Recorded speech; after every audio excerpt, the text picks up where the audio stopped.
Hello friends, नमस्ते। आ गए हम फिर से अपनी कंप्यूटर की क्लास में। तो हमारा चैप्टर चल रहा है कंप्यूटर आर्किटेक्चर, जो कि बहुत जल्दी कंप्लीट होने वाला है। ठीक है, धीरे धीरे आगे वाले चैप्टरों में भी बढ़ेंगे हम। तो कंप्यूटर आर्किटेक्चर में हमने पिछली क्लास में हम काफ़ी कुछ पढ़ चुके हैं। ठीक है, मदरबोर्ड भी पढ़ चुके हैं हम। ठीक है, पोर्ट भी पढ़ चुके हैं। ठीक है, SMPS UPS बहुत सी चीज़ें हम पढ़ चुके हैं। ठीक है, आज हम पढ़ने वाले हैं IC चिप के बारे में। ठीक है, IC चिप। ठीक है, हमारा यहाँ तक कि CPU भी एक IC चिप है, हमने बोला था ना। तो आज हम IC चिप के बारे में पढ़ेंगे। ठीक है, देखो ज़रा IC चिप क्या होता है। ये मैंने चलो इसको हैशटैग ही बना देते हैं। ठीक है, अब देखो IC चिप के बारे में पढ़ेंगे आज हम। ठीक है, IC चिप क्या होता है।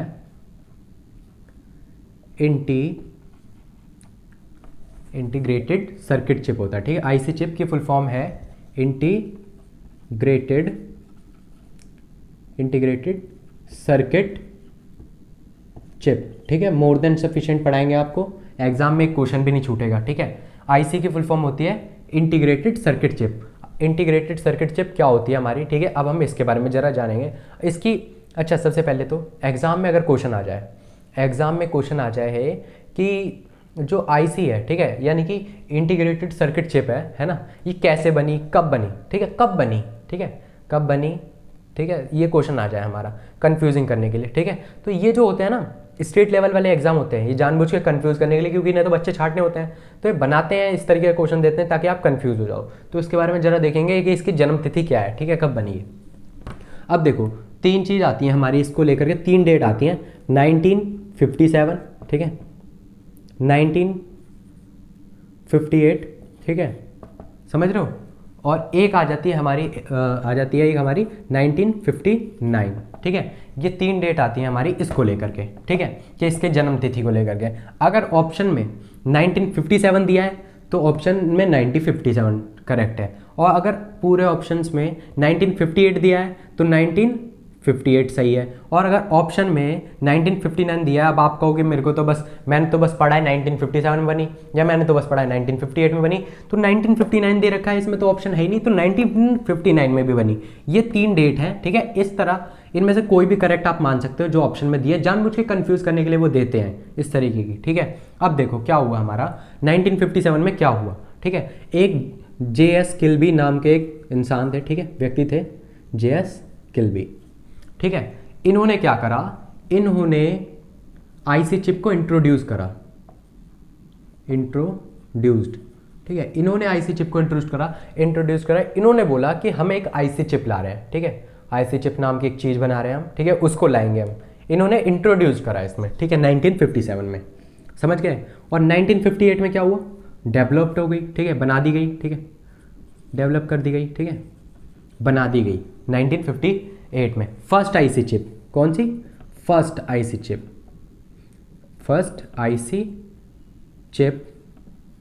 चिप डेवलप्ड कर दी गई। ठीक है, समझ गए। अब देखो 1959 में क्या हुआ।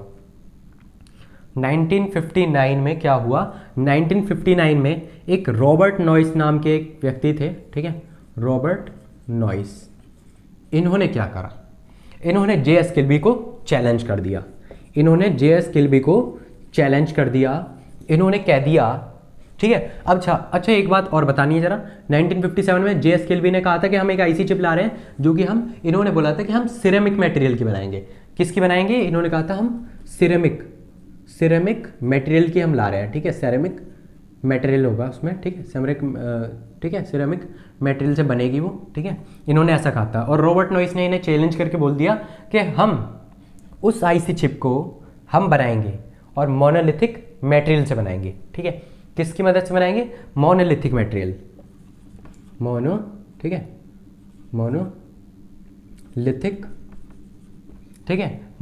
मटेरियल से, समझ रहे हो ना, मोनोलिथिक मटेरियल से, इससे बनाएंगे हम। इन्होंने ऐसा कहा, नोट करते चलना। ठीक है, इन्होंने ऐसा कह दिया, इन्होंने चैलेंज करके बोला। और मोनोलिथिक मटेरियल होते कौन से हैं, मोनोलिथिक मटेरियल होते कौन से हैं, ये समझ लो जरा। मोनोलिथिक मटेरियल में आ जाता है आपका, क्या आ जाता है, सिलिकॉन। ठीक है, सिलिकॉन कैसा है आपका, एक मोनोलिथिक मटेरियल है, समझ गए। इन्होंने कहा कि हम सिलिकॉन से बनाएंगे। ठीक है, सिलिकॉन से लाएंगे, इन्होंने ऐसे चैलेंज कर दिया। तो इसलिए इनमें से कोई भी ऑप्शन आ जाए तो आप उसी को सही मान लोगे। ठीक है, अब देखो इतनी बात आप लोगों को समझ में आ गई। चलो जी, ठीक है, हम सब कुछ इसीलिए समझ रहे हैं, पता है 3 डेट हैं तो तीनों डेटों को याद रखो, कोई भी आ सकती है, क्योंकि एग्जाम में कंफ्यूज करने के लिए एग्जामिनर कुछ भी दे सकता है, ठीक है, समझ रहे हो, क्योंकि उन्हें तो बस बच्चों को छांटना होता है कैसे भी कम कर पाए वो, ठीक है, समझ गए इतनी बात, ठीक है। और अगर आपसे पूछ लिया जाए कि मोनोलिथिक मटेरियल में जो आपका सिलिकन है, अगर सिलिकन की जगह हमें कोई और मटेरियल यूज़ करना हो, ठीक है, कोई और मेटल यूज़ करना हो, तो कौन सा कर सकते हो आप, तो आप कर सकते हो जर्मेनियम, ठीक है, जर्मेनियम का इस्तेमाल कर सकते हो आप, ठीक है,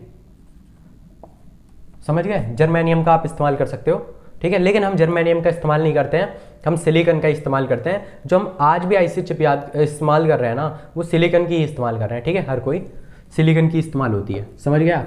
अब देखो बात आती है अगर कि आईसी चिप को ऑपरेट करने के लिए, आईसी चिप को ऑपरेट करने के लिए कितनी वोल्टेज की जरूरत रहती है, तो बस +5 वोल्ट, ठीक है, मैक्सिमम 5 वोल्ट बस आप सप्लाई दे दो वो चल जाएगी, यहाँ तक कि 5 वोल्ट से कम में भी चल जाती है। और अब तो 2020 में, ठीक है, 2020 में जो DRAM होती है ना, DRAM, ठीक है, हमने पढ़ा है DRAM क्या होती है, तो DRAM में एक नया टाइप आया, ठीक है, DRAM में एक नया टाइप आया DDR5, ठीक है, ये DDR5 आया, कुछ एक्स्ट्रा पॉइंट मैं बताता रहता हूँ, ठीक है, DDR5 आया, ये बनाया गया, और पता है ये जो है ना, ये बस एकदम 1.1 वोल्ट पर भी ऑपरेट हो जाता है, ठीक है, 1.1 वोल्ट पर भी ये चल जाता है, ठीक है, यानी इतना कम इसको वोल्टेज चाहिए। तो देखो जितनी टेक्नोलॉजी बढ़ती जा रही है, हम वोल्टेज का उतना ही कम करते जा रहे हैं, ठीक है, पावर सप्लाई को हम बहुत कम करते जा रहे हैं, ठीक है, बचा रहे हैं, समझ रहे हो आप, ठीक है, जैसे जैसे टेक्नोलॉजी बढ़ती जा रही है। ये कुछ एक एक्स्ट्रा पॉइंट ऐसी मैंने बता दिया था आपको, आ गया समझ में आपको, ठीक है, इतनी बात समझ में आ गई। और अगर आपसे पूछ लिया जाए, क्वेश्चन आ जाए, ठीक है, आईसी चिप का नेचर कैसा है, ठीक है, नेचर, तो ये सेमीकंडक्टर होती है, कैसी होती है, सेमीकंडक्टर, ठीक है, सेमीकंडक्टर होती है, इतनी बात समझ में आ गई आप लोगों को। और देखो अब, ठीक है, अब इस पे काम करा जा रहा है, ठीक है, कि इसको एडवांस टेक्नोलॉजी की वजह से, मतलब अब इसको बनाया जा रहा है, सुपर कंडक्टर का बनाया जा रहा है, ठीक है, सुपर कंडक्टर, ठीक है, एडवांस टेक्नोलॉजी आती जा रही है, तो मतलब फॉरेन कंट्री से हमारे देश की बात चल रही है, ठीक है, कि अब सुपर कंडक्टर का इस्तेमाल कर रहे हैं, ठीक है, समझ रहे हो, इस पे चल रहा है काम। आई इतनी बात समझ में आप लोगों को, ठीक है। अब देखो इतना नेचर वगैरह सब पता चल गया है ना। चलो अब हम कुछ चीज़ सीखते हैं कि क्या हुआ, ठीक है, थोड़ी सी बात ज़रा हम देखेंगे, इसके लिए हमें एक टेबल बनानी पड़ेगी, ये ज़रा थोड़ा इंपॉर्टेंट है। अब देखो पहले एक बात सुन लो, ये जो आईसी चिप होती है ना, आईसी चिप कुछ इस तरीके की दिखती है, इस तरीके की आईसी चिप दिखती है, ये ऐसे बना दिया मैंने, ठीक है, कुछ इस तरीके की आईसी चिप दिखती है ना। यहाँ से इनपुट आता है, ठीक है, इनपुट आता है यहाँ से इनपुट आता है, और यहाँ से इनपुट बाहर निकल जाता है आउटपुट की फॉर्म में, ठीक है।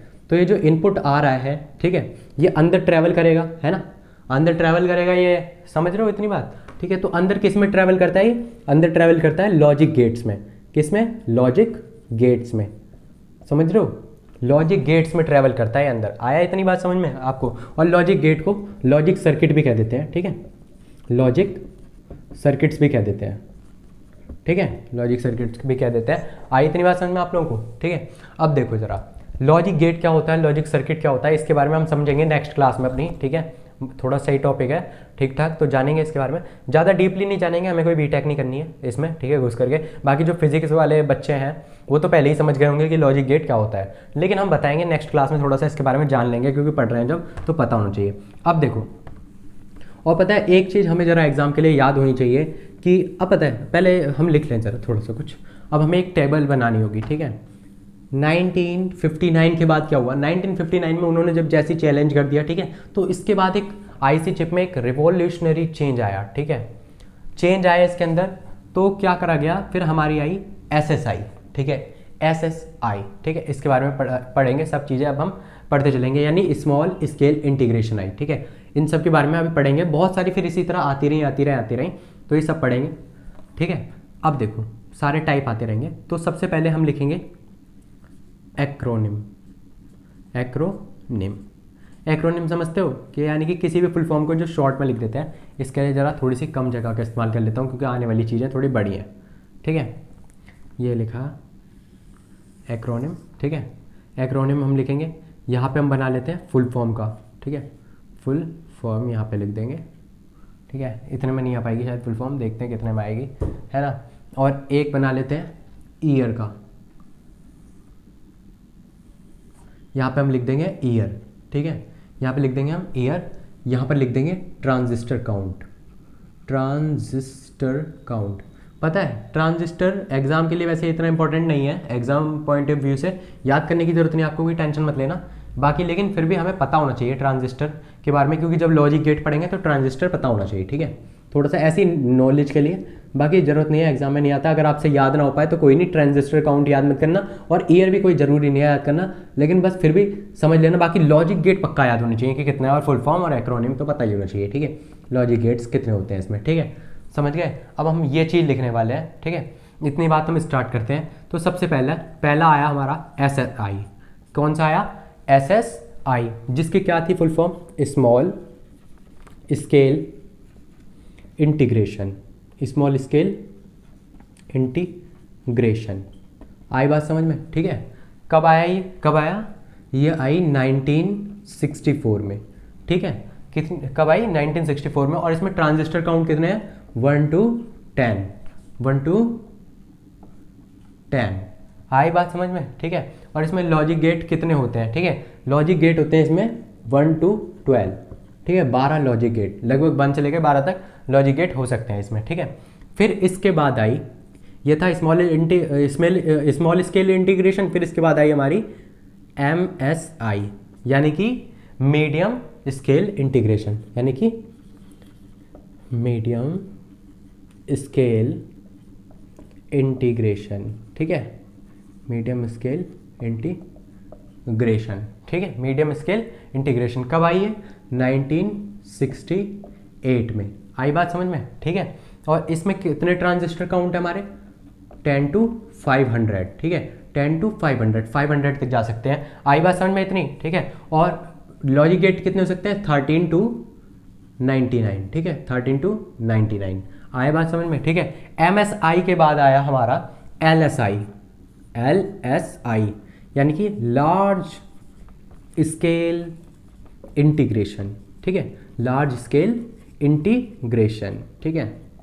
खड़े खड़े यार लगातार 4-5 क्लास लेता हूँ तो पैर ही दुख जाते हैं बिल्कुल ही, ठीक है। लार्ज स्केल इंटीग्रेशन आया हमारा, तो ये क्या कब आई है हमारी, 1971 में, ठीक है। इतनी बात समझ में आई, 1971 में आई, ठीक है। और इसमें कितने ट्रांजिस्टर काउंट है, इसमें ट्रांजिस्टर काउंट है 500 से लेकर के 20,000 तक, ठीक है, 20,000 तक होते हैं। इतनी बात समझ में आ रही है आप लोगों को, ठीक है। और इसमें लॉजिक गेट कितने होते हैं, 100 to 9999, ठीक है, 9,999, इतने लॉजिक गेट्स होते हैं इसमें। आई बात समझ में, ठीक है। फिर LSI के बाद हमारा आया है, LSI के बाद आया हमारा VLSI,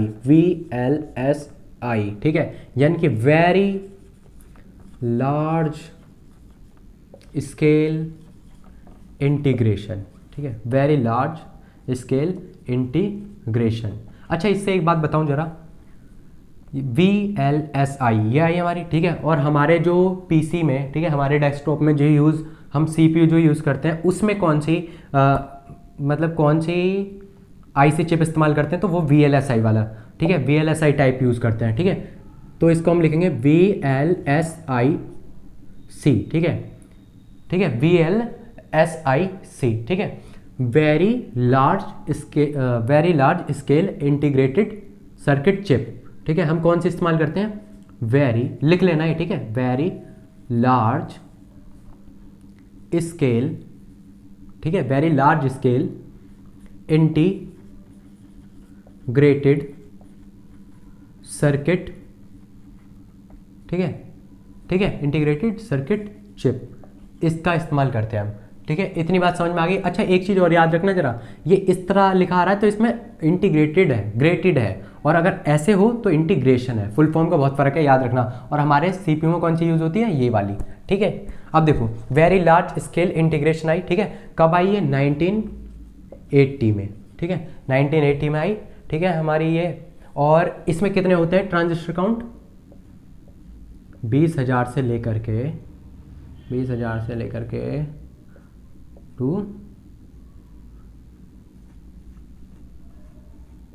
यानी कि ठीक है इतने, ठीक है 10 लाख है ना, 10 लाख है, ठीक है 1 10 100 1000 10,000 लाख 10 लाख, ठीक है 10 लाख तक, ठीक है 20,000 से लेके 10 लाख तक होते हैं, ठीक है। और लॉजिक गेट कितने होते हैं इसमें, लॉजिक गेट होते हैं इसमें हमारे, लॉजिक गेट होते हैं इसमें हमारे ये है, ठीक है 9,999 तक तो ये लॉजिक गेट यहाँ पे पहुँचे थे। तो इसके आगे से यानी कि 10,000 से लेकर के, ठीक है 10,000 से लेकर के 10,000 से लेकर के हमारा पहुँच रहे हैं 9 यानी कि 99,000 99,999 तक, ठीक है इतने लॉजिक गेट होते हैं। आई इतनी बात समझ में। अब देखो इसके बाद एक लास्ट आता है ULSI यानी कि अल्ट्रा लार्ज स्केल इंटीग्रेशन, ठीक है अल्ट्रा लार्ज स्केल इंटीग्रेशन, समझ गए, अल्ट्रा लार्ज स्केल इंटीग्रेशन, नाम से भाई साहब एकदम कैड लग रहा है, समझ रहे हो, ठीक है तोड़ लग रहा है एकदम, तोड़ जिसको बोलते हैं। आई इतनी बात समझ में, टपोरी लैंग्वेज बोल दी मैंने, सॉरी, अच्छा बुरा लगा तो वैसे सॉरी। 1984, ठीक है मैं तो इसलिए बोल देता हूँ कभी भी ऐसा, ताकि क्योंकि पढ़ते पढ़ते आप बोर हो जाते हो कहीं, तो मैं सोचता हूँ कि थोड़ा सा आपका माइंड चेंज कर दें, ठीक है। अब देखो ये है, ठीक है इसमें कितने होते हैं ट्रांजिस्टर काउंट 100,000, ठीक है 10 लाख टू मोर, ठीक है इससे ज़्यादा तक जाते हैं, ठीक है इससे ज़्यादा तक हो सकते हैं, ठीक है। और उसमें कितने हो सकते हैं, लॉजिक गेट कितने हो सकते हैं, लॉजिक गेट इसके पहुँचते हैं, ये 99,000 था यानी 1 लाख समझ लो, 1 लाख, ठीक है 1 लाख, ठीक है आई इतनी बात समझ में, ठीक है 1 लाख होते हैं इसमें लॉजिक गेट। अब देखो ये था आपका पूरा, ठीक है टेबल समझ में आई है। पता है ये याद कर लेना, लॉजिक गेट तो पक्का ही याद कर लेना, ये तो पूछ ही लिए जाते हैं एग्जाम में। ट्रांजिस्टर काउंट अगर नहीं याद करने वो आपकी मर्जी है, कोई बात नहीं। ईयर भी अगर याद नहीं हो पा रही तो कोई बात नहीं, आपकी मर्जी है, लेकिन ये फुल फॉर्म जो होती है वो याद कर लेना, ठीक है और लॉजिक गेट याद कर लेना। पूरी वीडियो देखने के लिए थैंक यू सो मच, बहुत इंपॉर्टेंट है, ठीक है इसी तरह बने रहे। अब नेक्स्ट क्लास भी हम बहुत अच्छे से पढ़ेंगे, ठीक है।